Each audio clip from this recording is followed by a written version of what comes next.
आपको कोई हदीस लिखी आ गई है, आपने नीचे लिखा हुआ फरमाने रसूलुल्लाह।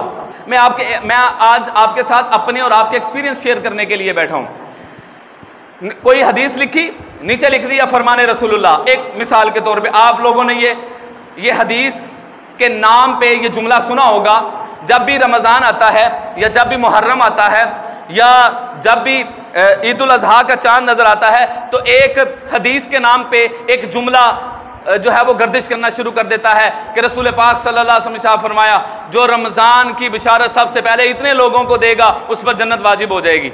ये आप लोगों ने सुनी हुई है ना, हदीस मोबाइलों में आता है, और हम क्या करते हैं, धड़ाधड़ उसको शेयर करते हैं, हालांकि ऐसी हदीस है ही कोई नहीं, ऐसी हदीस का वजूद ही नहीं है।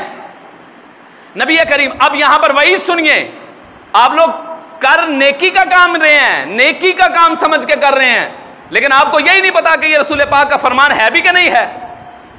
आप व्हाट्सएप पे लोगों को धड़ाधड़ भेज रहे हैं और आप जनाब लाइक करके फेसबुक पे उसको शेयर कर रहे हैं, अपलोड कर रहे हैं, जो हजारों नहीं आपके साथ जुड़े हुए, आपके साथ कनेक्ट हुए आपके फ्रेंड्स, लाखों लोगों तक आपके एक शेयर पे वो हदीस पहुंच रही है जो हदीस है ही नहीं। मेरे नबी पाक ने फरमाया, जिसने मेरे साथ किसी ऐसी बात को मंसूब किया जो मेरा हुक्म नहीं था या मैंने कही नहीं थी, फल्यतबव्वा मक़अदहु फिन्नार, वो अपना ठिकाना जहन्नुम को बनाए। अब हम अमल क्या कर रहे हैं, जन्नती बनने के लिए। अब हम अमल इसलिए कर रहे हैं कि हम लोगों को जन्नत की बिशारतें दे रहे हैं, लेकिन पकड़े जा रहे हैं हम लोग। अब यहां पर नबी करीम सल्लल्लाहु अलैहि वसल्लम का इरशाद आलीशान मैंने आप लोगों के सामने रख दिया। इसलिए आपने कोई भी बात जब शेयर करनी है या उसको आपने अपलोड करना है तो आपको चंद चीजों का ख्याल रखना पड़ेगा। दो चीजों का ख्याल अगर आपने रख लिया तो इंशाअल्लाह ताला आपके काम आएगी। पहली बात यह है, आपके सामने कोई चीज आई, उसके सोर्सेस क्या हैं, वो चीज को अपलोड करने वाला आया कोई मुस्तनद आलिम दीन है।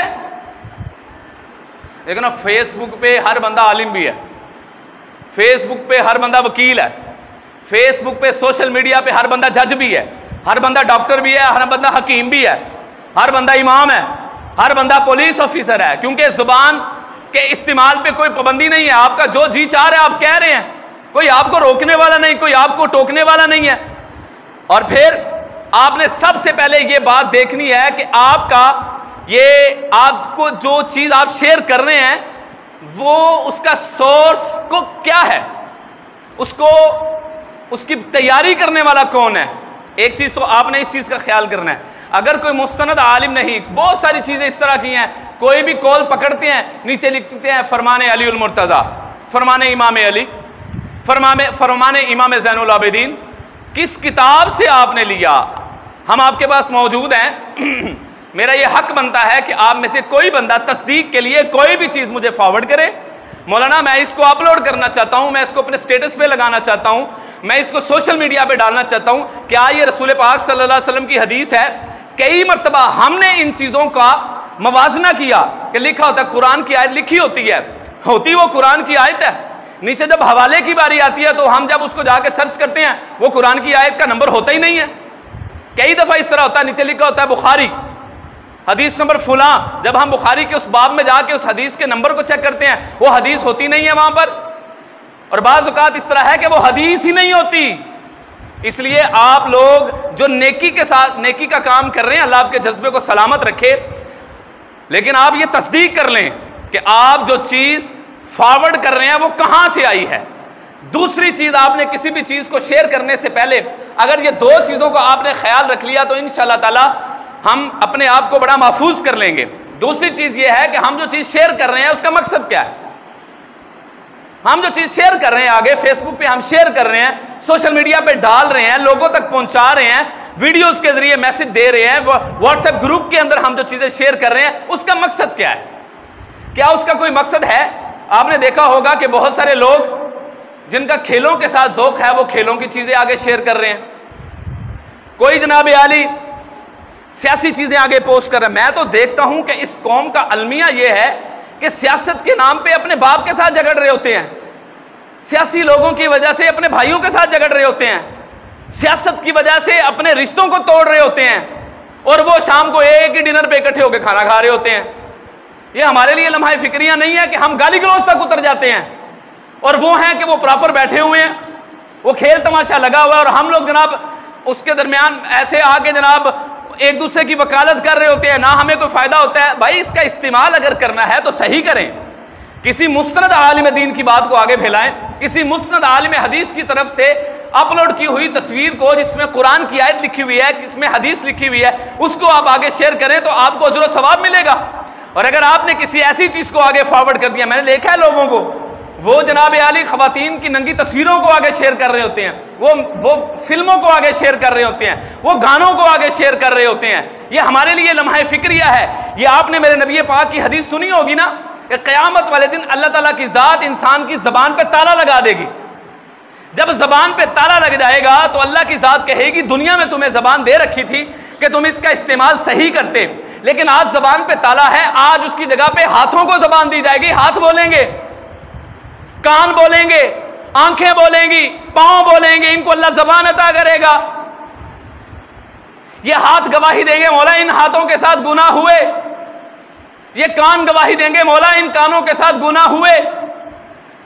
ये आंखें गवाही देंगी, मौला इन आंखों के साथ गुनाह हुए। ये पांव गवाही देंगे, मौला इन पांव के साथ चल के ये गुनाह की जगह पे गया था। रसूल पाक सल्लल्लाहु अलैहि वसल्लम ने फरमाया, आंखों के जिना से बचो, कानों के जिना से बचो। पूछा गया, या रसूलल्लाह ये क्या, इनका जिना क्या होता है? देखिए, जब इंसान के गुनाह की इब्तिदा ही आंखों से होती है। इंसान अगर मजाजी मोहब्बत में गिरफ्तार हो रहा है तो आंखों की वजह से। इंसान अगर माल हासिल करने के लिए चोरी डकैती जुल्म की तरफ जा रहा है तो आंखों के जरिए।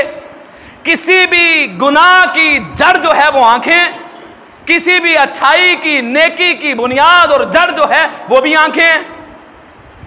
देखिए, अगर इंसान किसी मजाजी मोहब्बत में गिरफ्तार होता है तो वो मुसलसल किसी चीज को देखता है, वो मादियत परस्ती में गिरफ्तार होता है, वो गाड़ी की मोहब्बत में गिरफ्तार होता है, वो अच्छे घर की मोहब्बत में गिरफ्तार होता है, वो पैसे की मोहब्बत में गिरफ्तार होता है, वो किसी औरत की मोहब्बत में गिरफ्तार होता है। तो बुनियाद आंखें बनती हैं।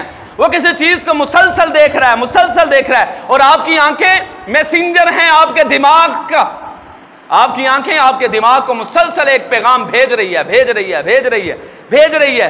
फिर एक वक्त आता है कि इंसान के दिमाग के अंदर वो चीजें घूमना शुरू हो जाती हैं, वो इसको डिस्टर्ब करती हैं, वो उसकी नींद को खराब कर देती हैं, वो उसकी इबादत को मुतासर कर देती हैं, वो उसकी इंटरनल लाइफ के अंदर बेचैनी और बेकरारी और इस्तिराब पैदा करती हैं ये चीजें। फिर बिल आखिर क्या होता है, वो चीजें दिमाग, आंखों से दिमाग में, दिमाग से निकलकर दिल में घर कर लेती हैं। जब दिल में घर हो गया फिर इंसान का इख्तियार खत्म हो जाता है। फिर इंसान का इख्तियार खत्म, फिर वो जायज नाजायज की तमीज के बगैर उस चीज का हुसूल करेगा, फिर वो हलाल और हराम की तमीज के बगैर उस चीज का हुसूल करेगा, फिर वो खत्म कर देगा ये हलाल क्या है, ये हराम क्या है। फिर वो नमाज से भी दूर हो जाएगा, फिर उसको वही चीज नजर आएगी जिसकी बुनियाद उसने आंखों से डाली थी, दिमाग को पैगाम पहुंचाकर दिल में उसका घर करवाया था। तो इसलिए ये चीजें जो होती हैं ये इंसान की बुनियाद, ये मेरे नबी पाक ने फरमाया, आंखों का गलत देखना आंखों का ज़िना है, कानों का गलत सुनना कानों का ज़िना है, हाथों का गलत इस्तेमाल हाथों का ज़िना है, इंसान के हर जिस्म के गलत जो इस्तेमाल है ये उसका ज़िना है। इसलिए इसकी बुनियाद जो मैं करार देता हूँ आज के दौर के अंदर वो ये मोबाइल है जिसने आपकी तन्हाई को डिस्टर्ब कर दिया है। रसूल पाक सल्लल्लाहु अलैहि वसल्लम फरमाया, आपने फरमाया कि तन्हाई में इंसान या रहमान का बनता है या शैतान का बनता है। इंसान को तन्हाई भी मैसर हो, बंद कमरा भी मैसर हो, मोबाइल भी मैसर हो, मोबाइल में क्रेडिट भी मैसर हो और आपके नेट पैकेज भी लगे हुए हों। अब यहां पर इम्तिहान है कि इंसान करता क्या है। मोबाइल को इख्तियार है ना, ये गुनाह पर कुदरत ना होना भी अल्लाह की बहुत बड़ी नेमत है। गुनाह पर कुदरत का ना मिलना, गुनाह का इख्तियार में ना आना भी अल्लाह ताला की बहुत बड़ी नेमत है। आप लोग इस वक्त मस्जिद में बैठे हुए हैं, ये अल्लाह ताला का बहुत बड़ा इनाम और इकराम है। बहुत सारी दुनिया में इस तरह के भी लोग होंगे जो इस वक्त गुनाह के अंदर मशगूल होंगे, लेकिन आपको गुनाह का मैसर ना आना भी एक अल्लाह की बहुत बड़ी नेमत है। इस पर भी अल्लाह ताला का शुक्र अदा किया करे कि अल्लाह ताला की ज़ात अली ने हमें गुनाह से बचाया हुआ है। तो जो गुनाह की कुदरत के बावजूद गुनाह नहीं करते, मैं असल मुत्तकी उसको समझता हूं कि गुनाह की कुदरत, गुनाह पर कुदरत पा जाने के बावजूद गुनाह से दूर रहना, यही तो तकवा है। यही तो अल्लाह का डर है, यही तो अल्लाह का खौफ है। हजरत काब इब्न अहबार रज़ी अल्लाह तआला अन्हु से हजरत उमर रज़ी अल्लाह ने पूछा, काब तकवा किसे कहते हैं?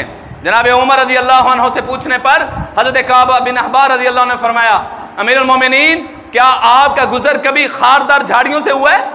कांटे हों दोनों जानिब में, खारदार झाड़ियां हों और आप दरमियान से गुजरे? फरमाया हाँ। फरमाया वहां से कैसे गुजरते हैं? कहा अपने कपड़े को समेट लेता हूं, दामन को बचा के चलता हूं, जिस्म को बचा के चलता हूं। फरमाया यही तो तकवा है कि आप दुनिया में जा रहे हैं, आपके कुर्बो जवार में गुनाह ही गुनाह है, बाजार में गुनाह है, मार्केट में गुनाह है, तन्हाई में गुनाह है, महफिल में गुनाह है, गुनाहों में हम घिरे हुए हैं। और आज के दौर के अंदर जो अपने दामन को बचा के निकल जाएगा वही तो मुत्तकी है। और जो गुनाह करते हुए अल्लाह से डर गया, जरा चेहरों पर मुस्कुराहट लाए कि नबी करीम सल्लल्लाहु अलैहि वसल्लम पर जो कुरान नाजिल हुआ है उसको मिलेगा क्या?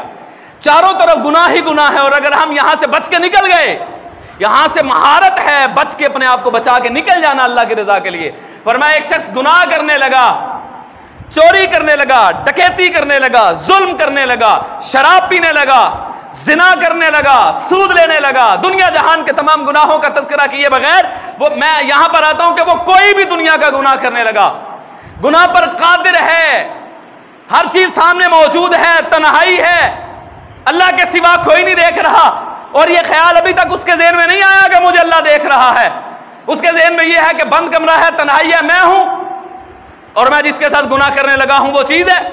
और अचानक उसके जिस्म पे कपकपी तारी हुई और उसके दिल में अल्लाह का ख्याल आ गया कि मेरा अल्लाह मुझे देख रहा है। यहां पर अल्लाह ने कुरान में फैसला कर दिया, वलिमन खाफ मकाम रब्बिही जन्नतान।